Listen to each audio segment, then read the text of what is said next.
What's up, world? This is the How To I Do channel with Ed and Sharita. We missed you guys, but we're back for one more installment. But before we get into that, we just want to say thank you to everyone that has shared our channel, liked it, commented, subscribed to it. And if you haven't subscribed, please stop what you're doing right now and subscribe. And let's get into it. But one more thing. This blue thing, it's called I Do, but How Do I? It's our book on marriage. If you haven't gotten your copy, you need to right now, because it's guaranteed to help your marriage in some way if you apply the principles. That's what we think. That's what we believe. Alright. But let's get into it.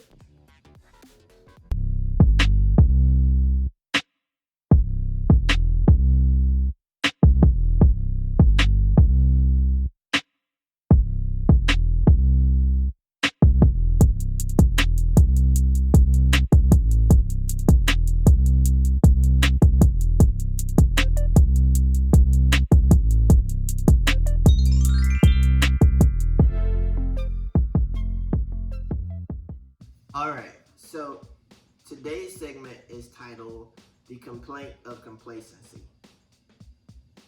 If you've ever met a married person, likely at some point you've heard them talk down about their spouse, say, oh, he's working my nerves, he don't do nothing. Or I'm so ready to leave him, or any number of things that is not sounding exciting about being married. And that's because generally that person has become complacent in their marriage. And complacency is simply just another word or a fancy word for they're stuck in their habits. And if you're stuck in your habits, then that means that you're not moving forward. And if you're not moving forward, then you're standing still, which is the complacency aspect of it. Which likely, you're moving backwards. Because if you're just standing still, then there's no progression. So, for a marriage to work, it's like currency. It's like a current of water. It has to continue to flow and move and be vibrant and stay moving. Something has to continue to change, because if things don't change, whether good or bad, then it's gonna change for the negative. Sometimes bad change is good change because it'll bring out the needed good that was lacking. So simply deciding to change isn't necessarily changing or helping to get rid of that sense of complacency. You can decide to be on a diet. That doesn't make you skinny. You can decide to run a marathon. But until you get out there and put in the work, nothing changes. Nothing gets better. You don't make it to your goal. So you'll find people that say, well, I'm tired of him. I'm tired of being in this marriage. All right, cool. If you're tired of being in a marriage, great. You want a better marriage? No, that's a real question. Do you want a better marriage? Why? Why do you want a better marriage?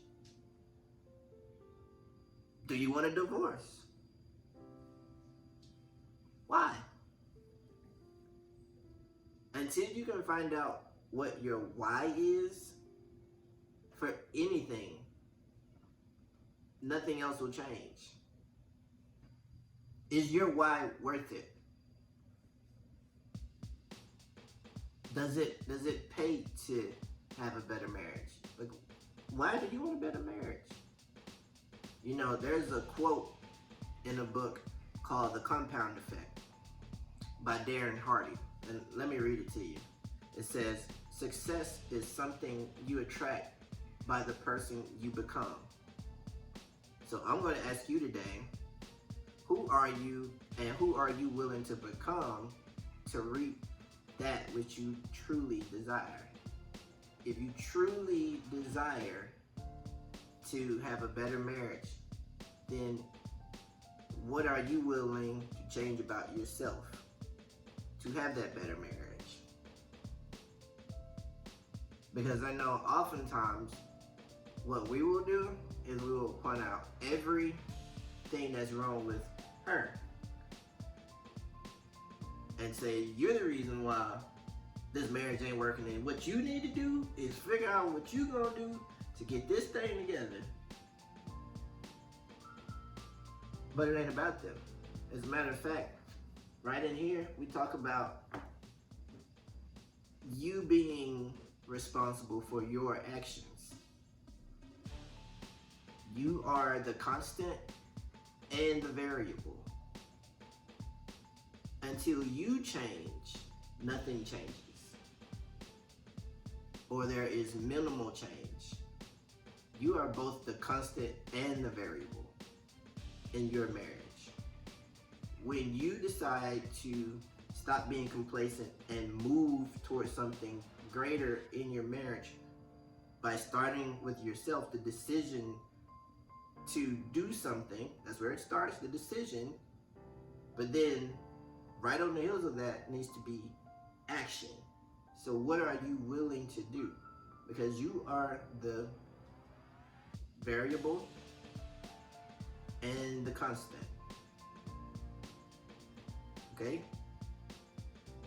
So when you change, then you put in cycle the law of reciprocation. The law of reciprocation constitutes that what goes around comes around. And a lot of times what people will do, especially church people, will go and use the verse of you reap what you sow. But that's generally only verbalized when someone has done something wrong. Because we want them to know that whatever you just did, God's going to get you for it. Which is true. I mean, whatever you call it, the law of reciprocation, the reap what you sow, boomerang effect, what goes around comes around. Whatever you call it, karma, whatever you call it, it's coming back to you. But it doesn't just apply in bad situations. Those also apply in good situations. So if I do something good for Sharita, I bring her some coffee from her favorite coffee place. We won't say the name. But if I bring her some coffee from it and I have no expectation other than my genuine goodwill to make her feel good, and I go on about my business, it's going to start something in her to want to do something good for me, which in turn makes me feel good. So I want to do something else for her. And you see, there's a cycle, the law of reciprocation. What goes around comes around. The boomerang effect, karma, you reap what you sow. Whatever you call it, is coming back to you. So that is what breaking up that law of, that complaint rather, of complacency. Complacency is, again, simply habits that we won't fix or can't fix. But it's usually that we won't fix them because we're wanting to just put it on someone else. So you need a new mind or a renewed mind, because that one that you have, it ain't working right. So we need to take it back. Kind of like some old metal. We need to shine that thing up. It got too much rust on it. It's the same mind. It's just got some elements that have attached itself to it that is causing it to not function in a way that is productive. So put some polish on your mind and renew your mind. As a matter of fact, in Romans 12:2, it says, but be transformed by the renewing of your mind. Here's something I want to read to you. People change, okay? Did you miss where they changed? Because you were so focused on your own path? Don't wait till your spouse disappears right before your eyes to try to dig up those old fireworks that you two used to share. Have you ever had anyone to tell you you have to keep doing what you did to get them if you intend to keep them? I know we have. This information will require you to have to constantly repeat old methods that used to work. The fact of the matter is that remembering the good old days is great at first. However, remembering the good old days will only take you so far before it becomes stale, stagnant, boring, commonplace, complacent in your marriage. You have to move from simply remembering the past to investing and planning your future. I'm gonna pass it over to Sharita. So there's a question here. And that is, what are the dreams and goals for your marriage? I think every couple has to set goals in the beginning. Basically, like before a plane takes off. Like, make sure everything is working right. Like, that's something you do before you take off. And in order to get off on the right foot. Otherwise, you will end up in the place, like he said, and it'll be in a stale place. And you don't want that. So the best thing to do is to just set goals. It doesn't matter at what point, if you're still sparkling and shiny in your marriage, or if you are at the old and rusty point. You can always get in there and reevaluate and make the goals. And then come back at a later time to make sure you guys have fulfilled them. It doesn't matter what they consist of, whether it's individually, but as a team, meaning you guys are both on the same page, but you have different goals, you guys are both supporting each other. Or if it's just, you guys together as one, making one particular goal, two particular goals, like you guys are basically one functioning machine. But it doesn't matter when, it's always an open time to come in, reevaluate, stop, figure it out. Setting goals is the best thing you can do. You can write it down on paper. If you have the brain of a robot and you can come back and remember this stuff, then awesome. But most of us can't.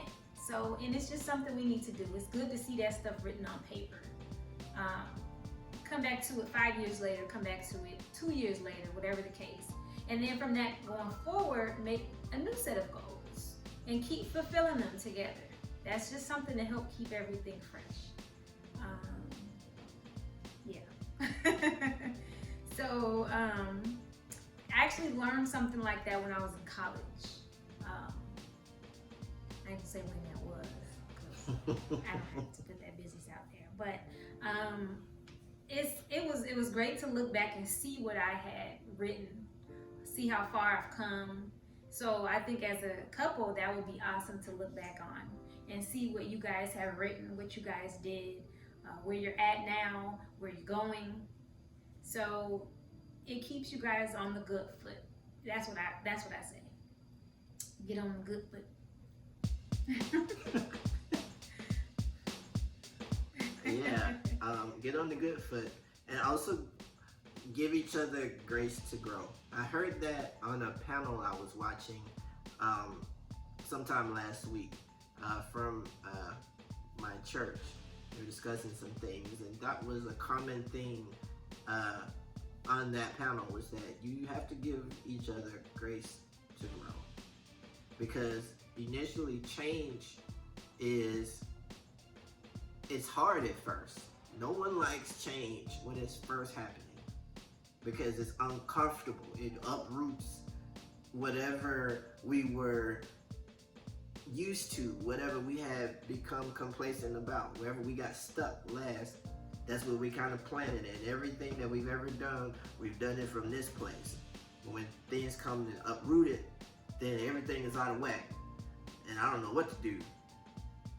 And it could be good for you, but not feel so good to your spouse, or vice versa.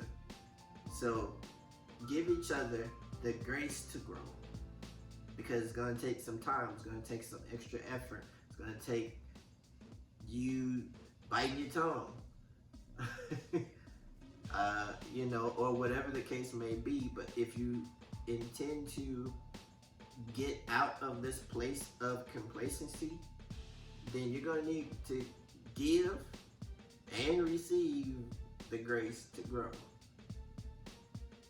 As a matter of fact, why don't you make it a competition to see who can outgive the other, or outdate the other, or whatever. I know me and Sharita, we have this thing, and it just kind of happened over time.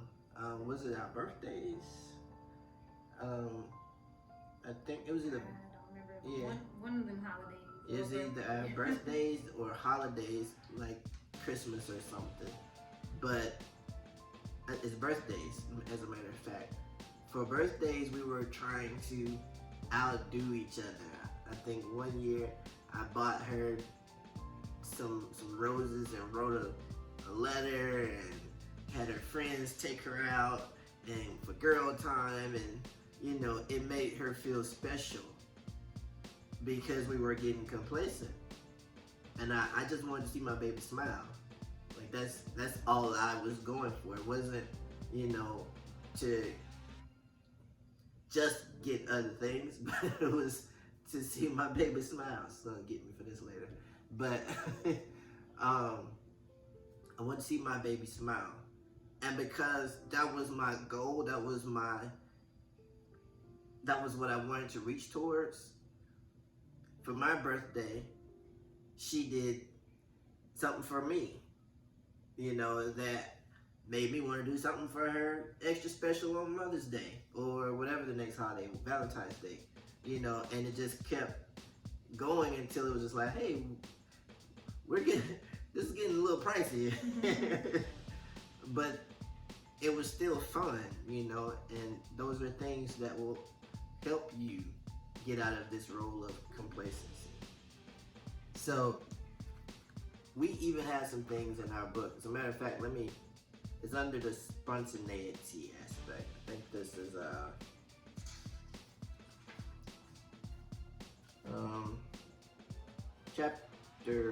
pages 52 and 53. See, right there, spontaneity. We spell it out for you. And let me see if I can find something that we have said that will help you with your complacency. So if you pledge your line, blah, blah, blah, blah.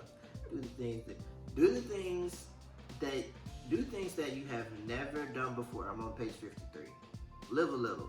Don't swear off anything that is tangible just because it's different than what you are accustomed to. If it doesn't compromise morals, character, or integrity, then at least consider it. Let me drop down because there's something I was looking for. I think it's on page 54. And as a matter of fact, this is just before the other S. You gotta get the book to know what that's about. But we're gonna talk about the S of spontaneity. It says, however, a life filled with complacency, with little no romance, and or a lack of spontaneity will make you feel like the love you once had has left the building. In reality, all you need was a little spice in your life. You have to be willing and open to thinking outside of the box. Once you have thought outside of the box, you then have to put those thoughts into action. So now we're back at the top, where it has to come out of your mind. You have to get beyond just thinking about having a better marriage. You have to get into the action of having a better marriage. Okay? So, let me see, there's one more thing I wanted to pull out. I'm not sure if it's in this portion. So here it is, right here. You still get the opportunity to get to know one another. You still get the opportunity to get to know your spouse in unique ways that only you have access to. This is a privilege. Treat it as such. We've all heard the slogan, keep hope alive. Well, let's strive to keep like alive. Now that's a portion that we often forget because everybody is thinking that marriage is solely about love.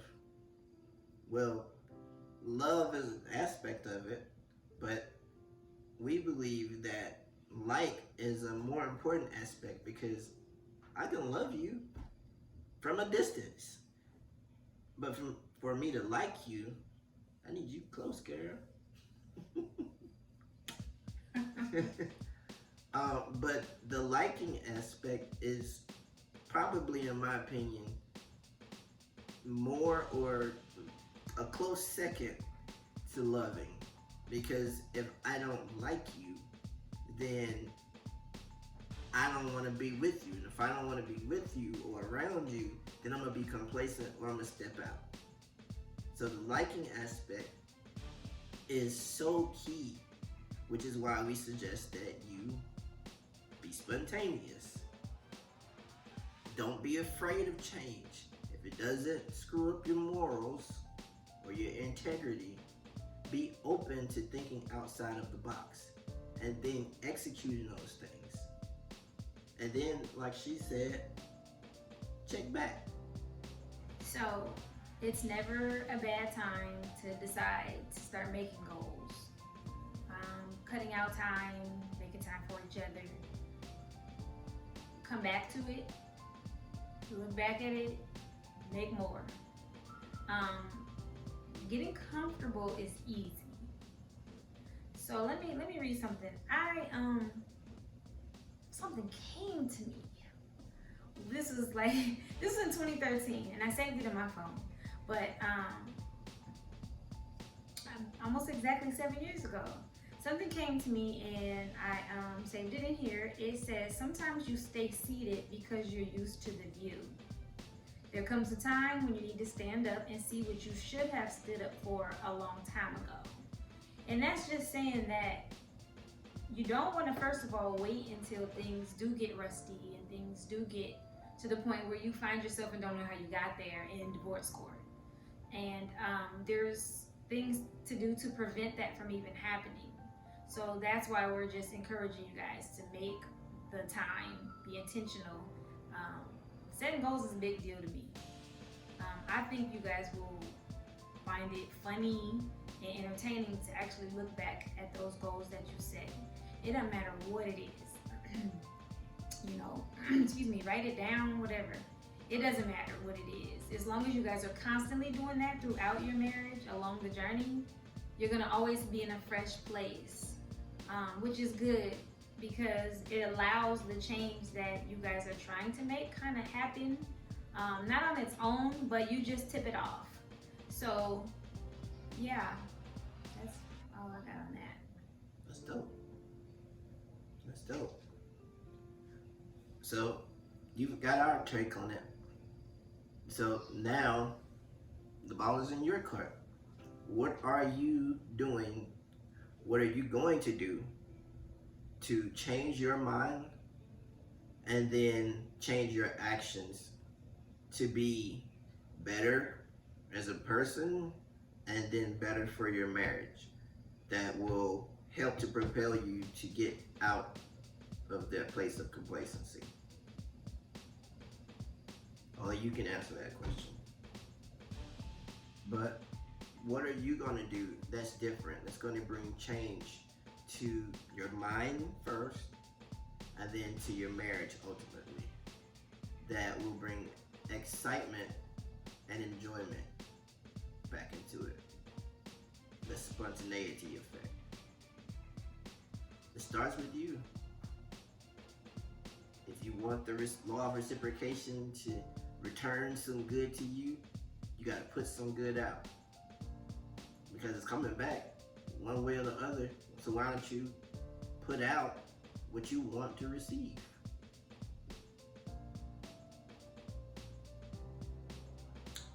Well, that's all we got for you. As always, thank you for tuning in to the HowToIDo channel. I love this girl right here. She's cute. She's everything to me. Make sure that you like, share, and comment. And get your copy of I Do, But How Do I? This book, you don't understand what is in here to help your marriage succeed. We live by this. This isn't just facts and figures. This is our baby. We wrote this with you in mind and things that we experienced personally. This is not just a book. This is about a new lifestyle.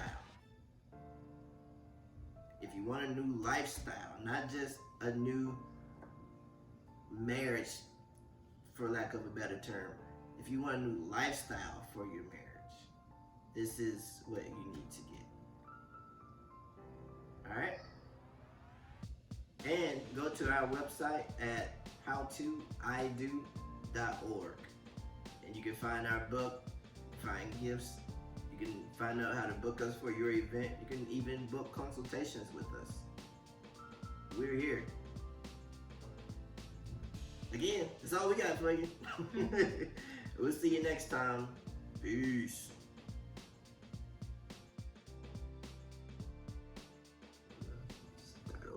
I'm not gonna do it with you. I was gonna do it with you, cause no, cause that's not right. It is. We're side child. We can do whatever we want. It's not. But it's not. I be laughing and messing you know. It's fine. What's up, world? Just. Okay, well. She's messing with me about it. I want to say thank you to whoever may have shared our video, commented on our video, commented on. Communion. Just like, okay, sorry. Oh my gosh. I have no idea where to start. And also, if you haven't already gotten this thing, this is our book on marriage. It's titled I Do, But How Do I? What? Anyway, if you shared or you shared our video, and if you commented on our video, I think he's something's wrong with you. I'm just getting selfish. It's your bedtime. Past my bedtime. Alright. You gonna have a roll like Ed and It's all good. I'm gonna start tomorrow.